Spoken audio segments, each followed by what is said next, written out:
Do you mean to say that Joseph the Patriarch lived at the same time as King Solomon? Exactly.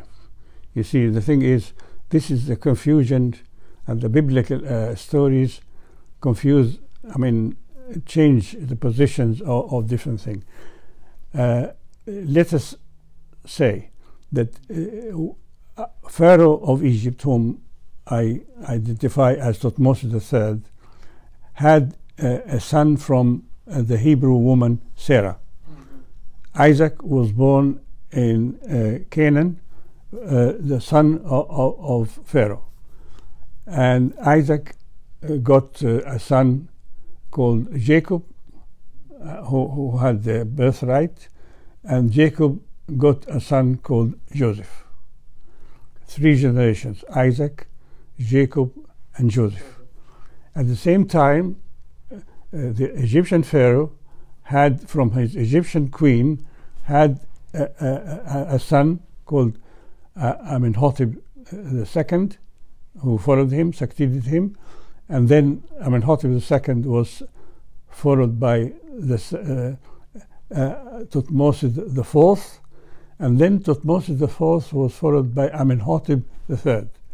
3 generations of Pharaoh, of the same Pharaoh, one of them from the Hebrew woman, from Sarah, and the other one from Egyptian woman.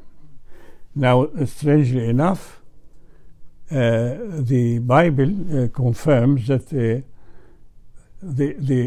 descendants of Isaac will inherit the empire of the Pharaoh. And this, as we can see later, is real historically the case. But let us see now you see, we have this story of Joseph coming to Egypt and being appointed by Pharaoh as one of his ministers. This Pharaoh I believe to be Thutmose IV, who was a dreamer Pharaoh, who had a stela at the Sphinx telling of his dream. At the same time, this king Thutmose III did not last for long. He died young when he was 28, and he was succeeded by his son Amenhotep III, whom I identify as the historical King Solomon. Let us first, later I will tell you why I think, what is my evidence for identifying Amenhotep III as Solomon, but let us now talk about Joseph. Archaeologists have found a tomb in the Valley of the Kings of somebody called Uya and his wife Tuya. He is buried with the kings in the Valley of the Kings. Now he is mummified, and his tomb, on the walls there's nothing, but there are some texts written on some boxes and so on, indicating his character. The first thing is his name. Let us see why I think that Uya is the same person as Joseph of the Bible. His name is as Maspero noticed, his name was written in different ways. Uya, Yaya, Yuyi, Yo, and so on. But in all the cases, all these different cases, it's a Yod, it's a Y thing, which is the name of Yahweh. Yeah, it seems Yahweh, the Hebrew God, not the God of Moses. Moses is Adonai, but Yahweh is the God of the Hebrews. You see, Egyptians used to relate in their names the person to his God. Amenhotep, Tut, Mos, and so on. Relate Ramos. Maspero, the French Egyptologist who became the director of the Cairo Museum, commented that it seemed to him that the scribes who wrote the names, there was a foreign kind of name to them. So they did not give him one name. But in all the cases, it was you, which is a year. And then at this very time of Amenhotep III, later on, Manetho, the Egyptian historian who lived at the time of the Ptolemies in Alexandria, and he wrote the history of Egypt, Egyptiaca, of the he mentions that at the time of Amenhotep III, there was some minister called Seth. So Seth, is the Hebrew guy, Seth is an Egyptian name.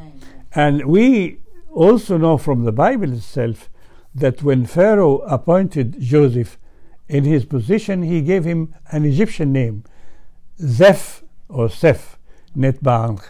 Seth, so Seth is an Egyptian part. So Yusef is Joseph, Ayuya, I think they have the same name. At the same time, as the Bible says, when he's appointed by Pharaoh, Joseph was given 3 different items. The small chariot as a symbol of his job, and a necklace, a golden necklace, and a ring, the king's ring, because he was a minister. He has the king's ring because he has, yeah. So these 3 things were found in Uya's tomb. The small chariot, which is not belong to him, it belongs to Pharaoh because Pharaoh was a young man who had died, and a necklace, golden necklace, and the ring, which identify him as the minister of Pharaoh. The 3 things mentioned in the Bible that Joseph gave him.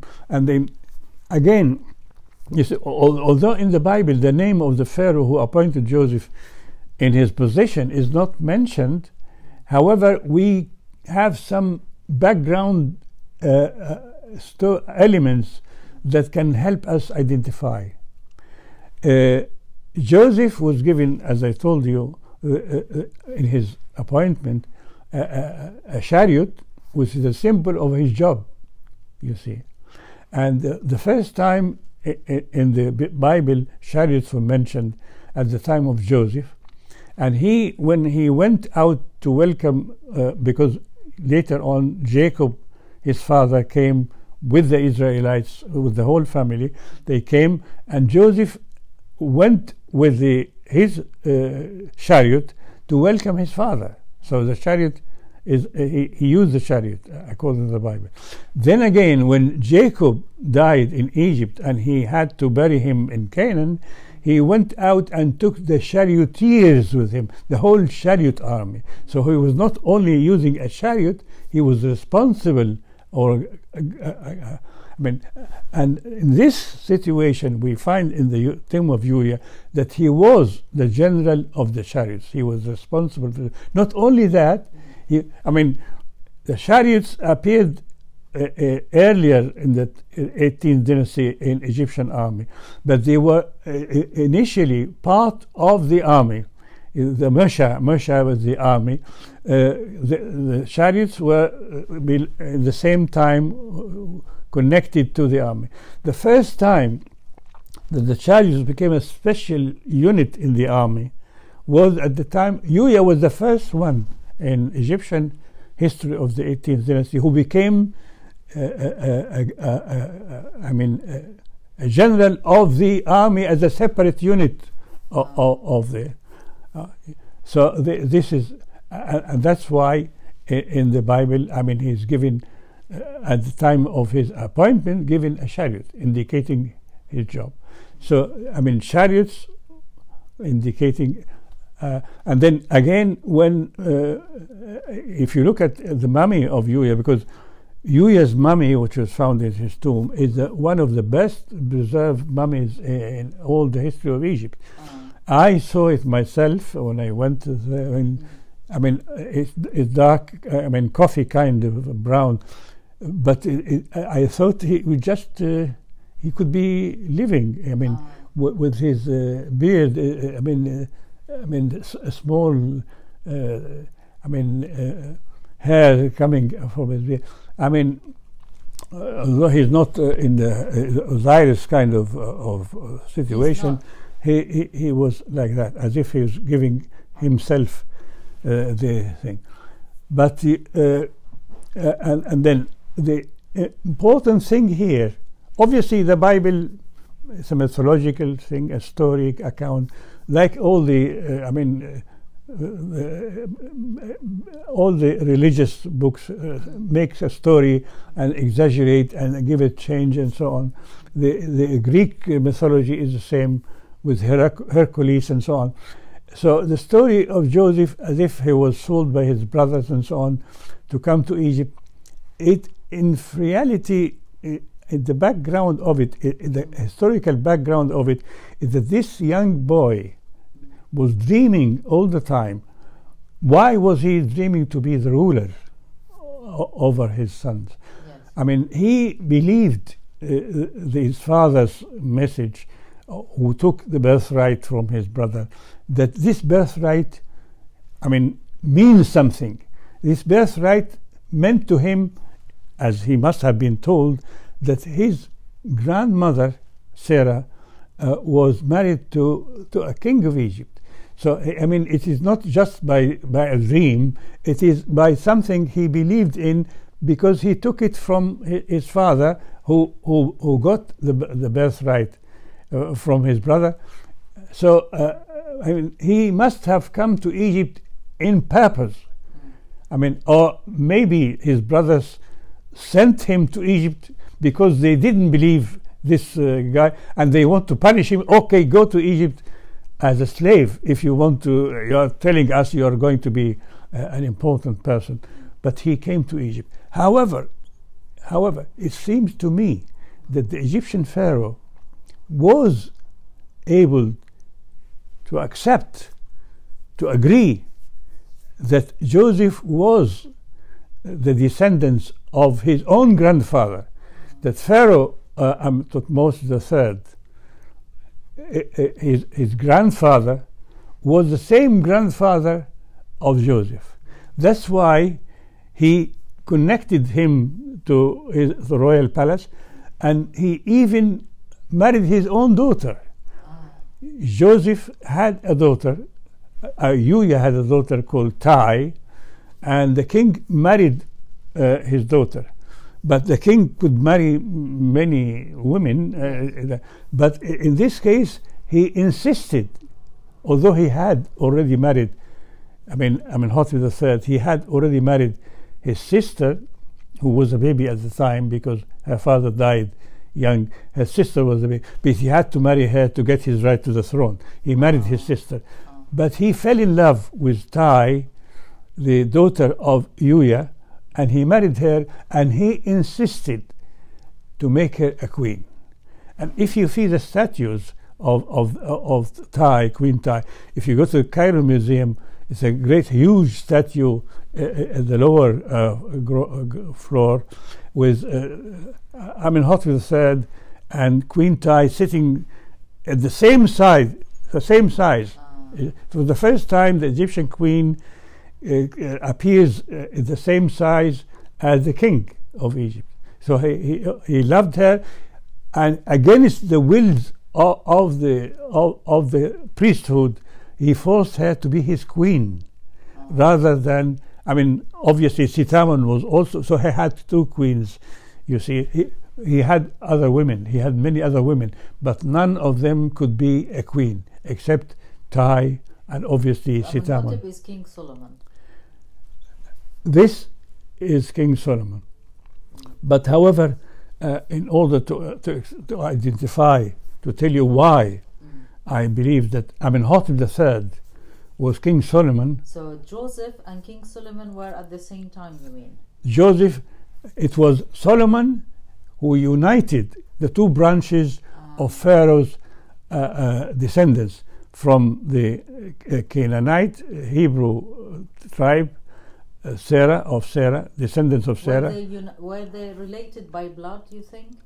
Of course, because their grandfather was the same. Pharaoh was the great-grandfather of both lines. Okay. But in this case, I mean, what he did is he united the two branches in marriage. Okay. So he married the daughter of Uya. So the descendants, of his grandfather, of Pharaoh, from Joseph, Queen Tai, became married to the descendants of the same Pharaoh from the Egyptian side. And here the marriage brings...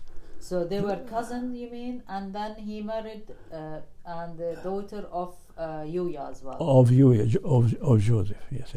And if you look at the Bible, you see when Jacob came, because eventually when Joseph was appointed, his brothers in Canaan came twice to buy food from Egypt.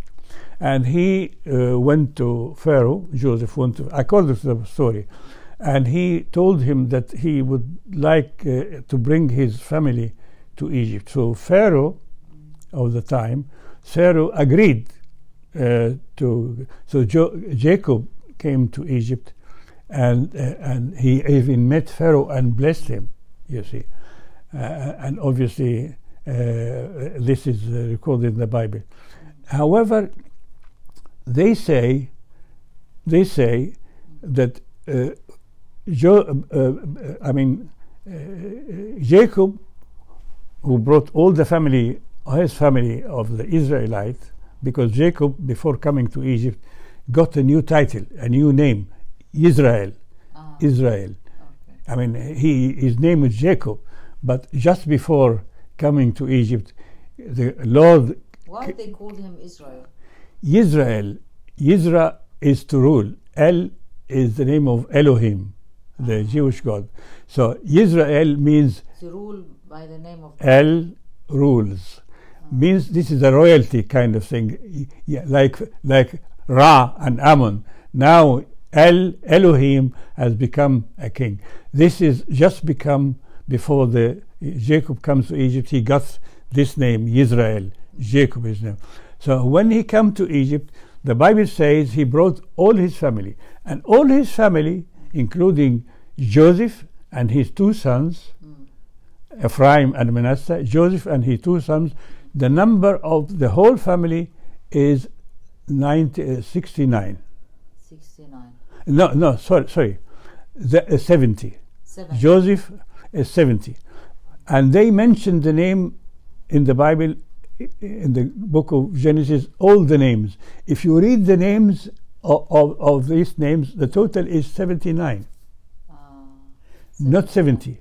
I mean, although it says 70, that is 79. 79. It means that one name is missing, and this missing name, I think, is the daughter of Joseph. Joseph had a daughter which her name and this is what was her name? Queen Tai. Queen Tai, okay. Tai became Same a queen. One, okay. Queen Tai. And then again, if we want to know why, I mean, more confirmation that Tai was the daughter of Joseph. Yeah.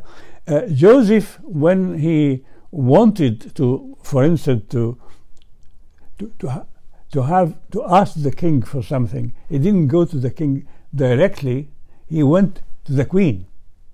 Why should the king go to the queen in order to ask the king, rather than going directly, unless she was nearer to him? So when he wanted to go out and bury his father Jacob in Canaan, he went to the queen and asked her to tell Pharaoh. And so the queen must have been nearer to him because she was his daughter. Yeah. So Uya, daughter is Tai. I think Joseph had a daughter called Tai. And in this case, I mean, Hotep III, the descendants of Thutmose III, the third generation, married the daughter of Joseph, the third generation of Pharaoh from Sarah, and the two branches of Pharaoh were united again to rule Egypt together. Next week I will tell you why I think that Amenhotep III was in fact King Solomon. Yes, with the proof, with your proof. So here we'd like to remind people that Ahmed Osman has 7 books published: Moses and Akhenaten, Christianity and Ancient Egyptian Religion, The Hebrew Pharaohs of Egypt, The Lost City of the Exodus, Jesus in the House of the Pharaohs, The Soul of Ancient Egypt, Breaking the Mirror of Heaven, and his new book, The Egyptian Origin of King David and the Temple of Solomon, is now pre-selling on Amazon. Thank you very much. Thank you.